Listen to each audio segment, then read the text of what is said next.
Power to make rules, Section 29. The central government may, by notification, make rules for carrying out the purpose of the Act. They make rules. In particular, without the prejudice to generality of foregoing power, and such rules may provide for all of the following manners, namely, the tenure of office, other conditions, service of the chairman and the members of service of the tribe. Additional function that may be performed by the board. Omitted. The manner in which accounts of the board shall be maintained. The manner entry inquiry of section 15(1) of subsection 1. Salary, allowance, other terms and conditions of the service of an presiding officer, member and other officers and employees of the Security Appeal Tribunal under subsection section 15(o) of section 15 subsection 3 or 15 years.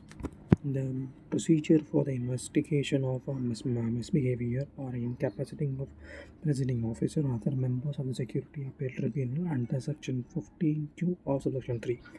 The form in which form of appeal can be filed before Security Appeal Tribunal under section 15(t) or fees payable in respect of such appeal. Form and manner in which a return and report to be made to central government under section 18.